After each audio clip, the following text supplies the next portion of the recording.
Down payment assistance programs can make your homeownership dreams come true, or are they really more of a nightmare? Today, I'm going to discuss the pros and cons of down payment assistance, emphasis on the cons, mostly because they're not discussed enough and they're not as obvious. If you are considering down payment assistance programs, this video is for you.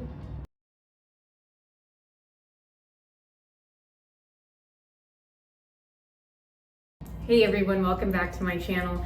I'm Erika Monroe. I'm a realtor in the Bay Area and I specialize in Solano County. Saving up for a down payment can feel near impossible, especially given the inflation that we've gone through over the last couple years. So more folks are interested in down payment assistance programs. And while they can be incredible and possibly the difference between you being able to buy a house and not, there is a lot that you need to understand. At the very least, what questions to ask your lender. Down payment assistance programs can be very expensive. Generally, when a borrower is borrowing up to 100%, sometimes more than 100% of the value of the house, the bank is going to consider you a risky borrower. And they're going to try to mitigate any losses that they could potentially face if you default on your mortgage, if you stop paying your mortgage. And one way for them to reduce the risk is to charge you a higher interest rate. So it's not uncommon for down payment assistance programs to show a 0.5% up to maybe 1% higher than other standard loans. You don't have any equity in the house, which is what the bank views as a risky move, and a way for them to feel more comfortable lending you money is to give you that higher interest rate. Higher interest rates, of course, mean higher monthly payments, and it also means that you're going to be paying more interest over the entire course of the loan. Now, you might say, no problem, when rates come down, and they are hopefully projected to come down this year, I'll go ahead and refinance. Well, that brings me to con number 2. Most down payment assistance programs do not allow you to refinance without paying back that down payment assistance loan. So if you are buying today, you could have an interest rate in the high 6s, even surpassing 7%. You'd essentially be agreeing to hold that interest rate until A, you could afford to pay back the entire down payment assistance portion and refinance, or B, sell your home. Hopefully you would have gained enough equity that you could pay back that portion and still have some profit left. Or C, you have to carry that interest rate throughout the duration of the loan. So really important to have that conversation with your lender. If you were to refinance, are they going to require you to pay back the full down payment assistance portion in its entirety? Is any of it forgiven? Find out the details because you want to know exactly what you're committing to. Now, if you have money saved for your down payment, but possibly not enough for your closing costs, you may want to look into new construction communities as opposed to a down payment assistance program or a closing cost assistance program. New construction developers, especially during the slow season, are offering some great incentives, such as paying for all of your closing costs or paying to help buy down the interest rate so your mortgage payment feels that much more comfortable. This may be a great way to avoid these programs. Definitely look into both. If you have money saved for your down payment, this may be a great way to save thousands of dollars. Just remember to take a realtor with you on the first visit to a new construction community. Con number 3 is that these down payment assistance programs can be really elaborate and difficult to understand. On top of that, there are so many programs that are very similar, it's hard to keep the details straight. I want to share some key words that you need to pay attention to as you're reading through the fine print. These should be trigger words for you to start asking questions to the lender. The first key word to pay attention to is amortization. Amortization in real estate simply is the process of making equal payments over time for the set duration of the loan.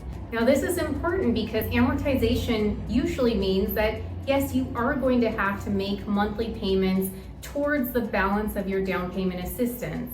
So something to keep in mind, you're generally going to have a higher monthly payment because you're paying off your down payment assistance program as well as your standard mortgage. Second key word is area median income, or AMI, is used to determine whether you fit a program's income requirements. AMI is essentially the midpoint of household incomes in a specific area, so it does vary by county. For example, Solano County's current AMI is $113,200. Some programs allow you to earn up to 80% of the AMI, and some allow you to surpass it. But this is really important because it's one of the basic qualifying factors for down payment assistance.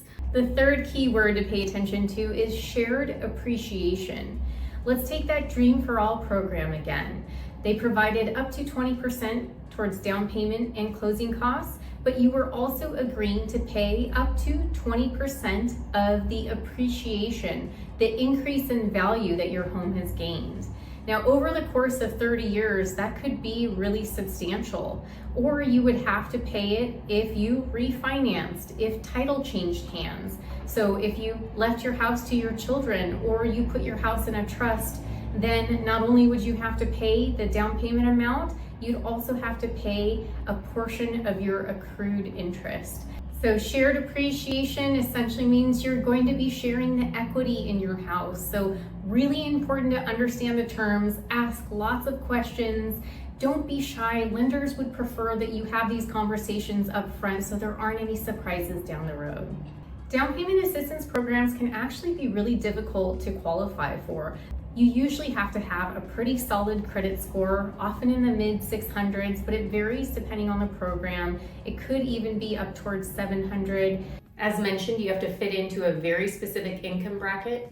You also often have to be a first-time home buyer or fit their definition of a first-time buyer, which sometimes means you can't have owned a home in the last 3 years or so. So there are a lot of stipulations. We need more flexible programs that are going to help a broader audience. So because they're harder to qualify for, I'll place that in the cons section. Not to be completely negative, because there are some incredible components to down payment assistance programs, and it does help thousands of people attain home ownership when maybe it wouldn't have been possible otherwise. Working hard to save money every month is so difficult, especially given where home values are, and of course over time they're projected to continue to increase, which means the amount of money you would have to save would also increase. These programs can speed up the timeline to home ownership and potentially set you up for a position to help build you or your family's wealth at a greater speed. Pro number 2 is that some of these down payment assistance programs have portions of the loan that are forgivable, meaning you don't have to pay it back. It's essentially free money, and it really doesn't get any better than that. There are usually some stipulations. You often have to hold the loan for X amount of years, or you have to live in the property or own the property for X amount of years. So really important to clarify what those terms are. But if you are able to have a portion of that money forgivable, that is an incredible opportunity, and again, may be a game changer. If your down payment program doesn't have a forgivable portion, but it does have deferred payments, you do not have to make any monthly payments towards the balance. My home assistance program offered by calhfa is a great example of a junior loan which covers your down payment portion that has deferred monthly payments. So you don't have to make any payment towards the down payment, only your main mortgage. And you simply pay it at the end of the loan if you refinance or if you sell your home. And of course, the benefit of this is having a more affordable monthly payment. Pro number 3 is that now there are a large variety of different programs, some specific to our frontline heroes, some specific to our school teachers or government workers. It's important to talk to a few different lenders because not every lender is aware or is able to offer specific grants or down payment assistance programs. Always feel free to reach out to me. I'm happy to share some names of lenders. I want to help you be your own strongest advocate. Let's speed up the journey to home ownership, but make sure that you get the best possible deal. Thanks so much for watching, and I'll see you soon.